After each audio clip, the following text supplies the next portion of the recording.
বাংলাদেশের সুফি দরবেশদের ইতিহাসে কুমিল্লা শাহপুর দরবার শরীফ একটি উজ্জ্বল নাম। গোমতী নদীর উত্তর পার ঘেঁষে পাঁচথুবি ইউনিয়নের সীমান্তবর্তী গ্রাম শাহপুর। ইসলামী শরীয়তের অনুশীলন, কাদিরিয়া তরিকার প্রচার, আত্মশুদ্ধি, কঠোর রিয়াজত, আধ্যাত্মিক শিক্ষা সাধনার জন্য শাহপুর দরবার শরীফ অত্যন্ত পরিচিত। হযরত শাহ নূর উদ্দিন রাদিয়াল্লাহু নামে একজন মহান জ্ঞানতাপস ভারতের বিহার রাজ্যের ভাগলপুর জেলায় জন্ম নিয়েছিলেন।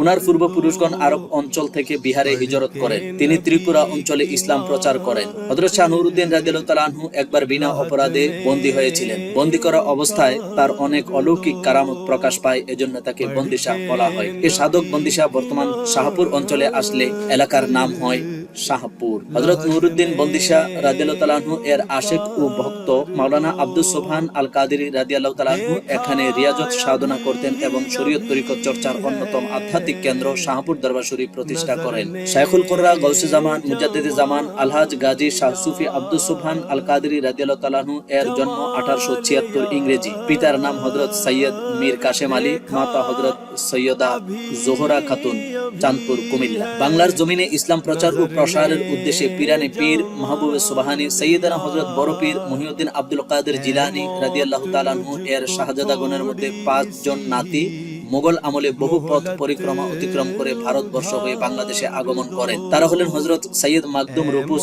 রাজশাহী, হযরত সৈয়দ মিরান শাহ কাঞ্চনপুর নোয়াখালী, হযরত সৈয়দ শাহ মুরাদ সালিয়াকান্দি মুরাদনগর কুমিল্লা, হযরত সৈয়দ আব্দুর রহিম লক্ষ্মীবাজার ঢাকা এবং হযরত সৈয়দ বাহুদ্দিন বাকের চরবাকর দেবিদ্বার কুমিল্লা। কুমিল্লার গোমতী নদী তীরবর্তী বর্তমান চরবাকর অঞ্চলটি ধীরে ধীরে নদীগর্ভে বিলীন হয়ে যাচ্ছিল। হযরত সৈয়দ বাহুদ্দিন বাকের রাদিয়াল্লাহু তাআলা আনহু এর দোয়ায় এলাকাটি নদী ভাঙ্গন থেকে রক্ষা পায়। এলাকাটি চরবাকর নামে পরিচিতি লাভ করে। এ মহান আউলিয়ার বংশে জন্মগ্রহণ করেন জ্যোতির্ময় সুফি সাধক গাউসে জামান গাজী হযরত মাওলানা কারি শাহ আব্দুস সুবহান আল কাদেরী রাদিয়াল্লাহু তাআলা। তিনি তার কঠোর অধ্যবসায় দ্বারা শিক্ষা জীবনে মাদ্রাসার সব শ্রেণীর পরীক্ষায় কৃতিত্বের সাথে উত্তীর্ণ হন। হযরত শাহ আব্দুস সুবহান রাদিয়াল্লাহু তাআলা 5টি ভাষা জানতেন। ওনার উর্দু, বাংলা, আরবি ভাষায় লেখা কাসিদা সমূহ মারিফাত অনুসারীদের জন্য অফুরন্ত নিয়ামত সমৃদ্ধ খোরাক। তিনি কাসিদায়ে সুবহান, শুগলে কাদেরী, দরদে দেল, মহাসমর, কেরাত শিক্ষা, মৌলুদ শরীফ ইত্যাদি কিতাব রচনা করেন। হযরত শাহ আব্দুস সুবহান আল কাদেরী রাদিয়াল্লাহু তাআলা চাঁদপুর জেলার জাফরাবাদ মাদ্রাসায় এবং কুমিল্লা ইউসুফ হাই স্কুলে শিক্ষকতা করেন। এরপর দীর্ঘ 10 বছর মক্কা, মদিনা, ইরাক, মিশর ও ভারত উপমহাদেশ সহ বিভিন্ন স্থান ভ্রমণ করেন। হেরেম শরীফের উস্তাদদের নিকট থেকে শাইখুল কুররা ডিগ্রি লাভ করেন। মাওলানা আব্দুস সুবহান রাদিয়াল্লাহু তাআলা আনহু 1 কেজি চনা বুট খেয়ে 40 দিন অতিবাহিত করেন এবং 60টি লং দ্বারা 40 দিনের চিল্লা করেন। খাদ্য হিসাবে লবণ, তেল, মশলাবিহীন কচু শাকের সিদ্ধ পানি খেয়ে 6 মাসের চিল্লা করেন। তিনি হযরত শাহ আব্দুল্লাহ গাজীপুরী রাদিয়াল্লাহু তাআলা আনহু এর মুরিদ ছিলেন। ওনার নিকট থেকে খেলাফত প্রাপ্ত হয়ে কুমিল্লা শহরের চাঁদপুর নাজির মসজিদ সংলগ্ন হুজরাখানা থেকে তিনি প্রথম পীর মুরিদের কাজ শুরু করেন। সেখানে অবস্থানকালে অদৃশ্য শক্তির ইঙ্গিতে বর্তমান শাহপুর বন্দিশাহ রাদিয়াল্লাহু তাআলা আনহু এর মাজারে আগমন করেন। তিনি এখানে খানকা মসজিদ প্রতিষ্ঠা করেন। হযরত সৈয়দ আব্দুল কাদের জিলানী ও খাজা খিজির আলাইহিস সালাম এর সাথে ওনার অলৌকিকভাবে প্রত্যক্ষ সাক্ষাৎ হয়। ব্রিটিশদের বিরুদ্ধে যুদ্ধ করার জন্য 1917 সালে প্রথম মহাযুদ্ধে তুরস্কের পক্ষ হয়ে তিনি যুদ্ধ করেন। ব্রিটিশ বন্দিশালায় মৃত্যুদণ্ড প্রাপ্ত হয়ে বধ্যভূমিতে দণ্ড দেওয়ার জন্য তাকে নিয়ে যাওয়া হয়েছিল। তার বিরুদ্ধে আনিত দণ্ডলিপি নিখোঁজ হয়ে যায়। অলৌকিক ক্ষমতা বলে রক্ষা পান এবং বধ্যভূমি থেকে সরাসরি জাহাজে করে তাকে বোম্বে পৌঁছে দেওয়া হয়। ইসলামী আদেশ মেনে চলা, সৎ জীবনযাপন করা, সত্য পথে ও মতে থাকার কঠোর নির্দেশ দিতেন এবং শরীয়তের অনুশীলনের কঠোর আদেশ দিতেন। মানুষের ক্ষতি না করা, মিথ্যা বর্জন করার বিশেষ তাকিদ দিতেন। হুজুর বলতেন, রাষ্ট্র ইসলামের জন্য, ইসলাম রাষ্ট্রের জন্য নহে বরং আল্লাহর জন্য।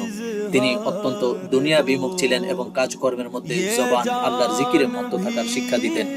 কুমিল্লা বার্ডের প্রতিষ্ঠাতা ডক্টর আখতার হামিদ খান হুজুরের সম্পর্কে বলেছেন, আমি জীবনে এত বড় আলেম ও আবেগ এর সংস্পর্শে আসিনি। হুজুর হযরত গোলাম রহমান মাইজভান্ডারীকে 11 জন সদস্য পাঠিয়ে কুতুবিয়ত দান করেন। অসংখ্য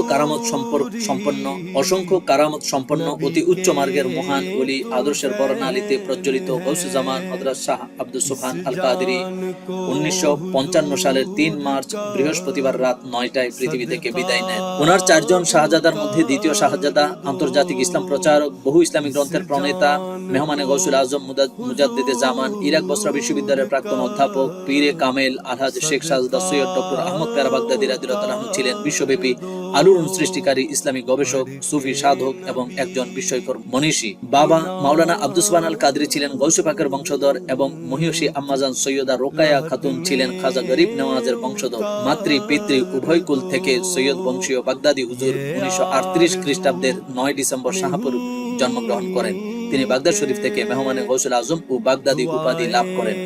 চেকোস্লোভাকিয়ার একাডেমি অফ সায়েন্স থেকে রেডিয়েশন বায়োলজিতে বিশ্ব রেকর্ড করে পিএইচডি ডিগ্রি অর্জন করেন।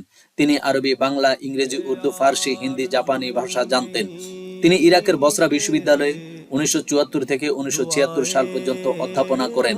জৌলুসপূর্ণ জীবন ছেড়ে বরপীর হযরত আব্দুল কাদের জিলানী রাদিয়াল্লাহু তাআলা আনহু এর দরবারে খেদমত ও রিয়াজত সাধনায় চলে আসেন।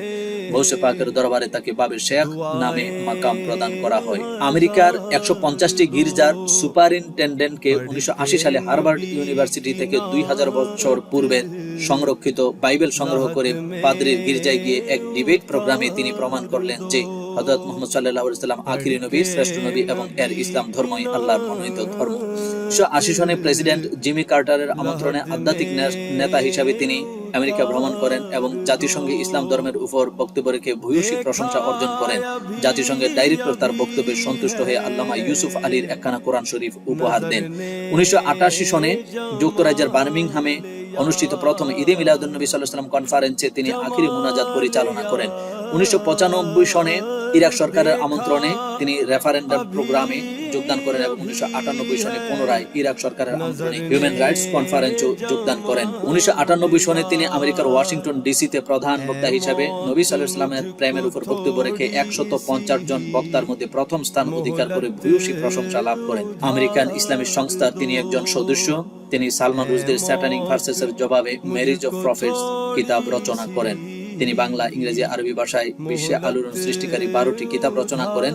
2000 সনে তিনি সিঙ্গাপুরে 2টি ধর্মীয় কেন্দ্র খানকা উদ্বোধন করেন। একই সনে দক্ষিণ কোরিয়া পাজু মসজিদ উদ্বোধনী অনুষ্ঠানে প্রধান অতিথি হিসেবে যোগদান করেন, যেখানে 29টি দেশের অ্যাম্বাসেডর উপস্থিত ছিলেন। তিনি মক্কা শরীফ, মদিনা শরীফ, কারবালা শরীফ, আজমির শরীফ সফর সহ অসংখ্য নবী রাসূল ও আউলিয়া ইকরামের মাজার জিয়ারত করে ফয়েজ লাভ করেন। এছাড়াও তিনি সৌদি আরব, ইরাক, ইরান, কুয়েত, তুরস্ক, যুক্তরাষ্ট্র, Bulgaria, Czechoslovakia, France, Germany, Greece, Hungary, Romania, Singapore, দক্ষিণ কোরিয়া, ভারত ও জাপান সহ পৃথিবীর বিভিন্ন দেশ সফর করে ইসলাম প্রচার করেন।